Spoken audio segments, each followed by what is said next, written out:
কাল পশ্চিমবঙ্গ দিবস অর্থাৎ কাল পশ্চিমবঙ্গ দিবস উপলক্ষে আমি একটা তোমাদের জন্য প্রবন্ধ রচনা লিখলাম। তোমরা চাইলে এর একটা স্ক্রিনশট তুলে নিতে পারো যদি প্রয়োজন হয়। 20 জুন অর্থাৎ পশ্চিমবঙ্গ দিবস। কালকে ওয়েস্ট বেঙ্গল ডে, পশ্চিমবঙ্গ দিবস কালকে আমাদের স্বাধীন হয়েছিল।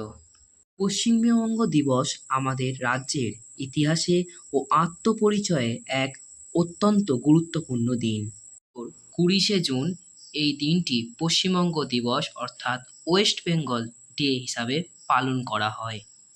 1947 সালে এই দিনটিতে ভারত ভাগের প্রাক্কালে বঙ্গীয় আইন সভা হয়েছিল, যার ভিত্তিতে আজকের পশ্চিমবঙ্গ রাজ্যের জন্ম হয়।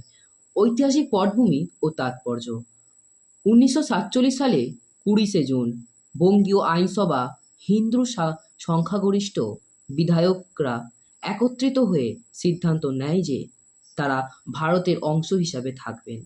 এই সিদ্ধান্তের ফলেই আজকের পশ্চিমবঙ্গ ভারতের একটি রাজ্য হিসাবে আত্মপ্রকাশ করে এবং বাকি অংশ পরে বাংলাদেশ হয়।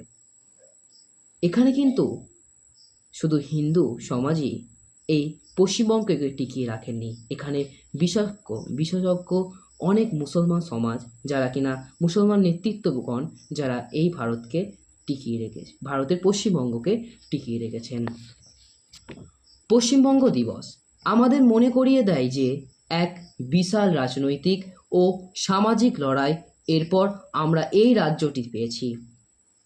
এখানে বা এই পশ্চিমবঙ্গকে স্বাধীন করার জন্য বা এই পশ্চিমবঙ্গকে নিজেদের আয়ত্তে রাখার জন্য যে সকল নেতৃত্ব ব্যক্তিগণ অংশগ্রহণ করেছিলেন বা পরিশ্রম করেছিলেন, তাদের মধ্যে নাম আমি পরিবেশনা করছি।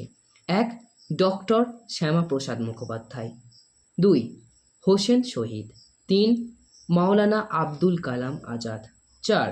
ডক্টর বিধানচন্দ্র রায়। 5. যদুনাথ সরকার। 6. রাজউল করিম। 7. প্রমথনাথ বন্দ্যোপাধ্যায়। 8. উপেন্দ্রনাথ বন্দ্যোপাধ্যায়। এছাড়াও আরও অনেক বিশেষ ব্যক্তিগণ, যারা কিনা এই পশ্চিমবঙ্গ দিবস পালনের উদযাপনের জন্য ব্যাপক প্রচেষ্টা করেছিলেন।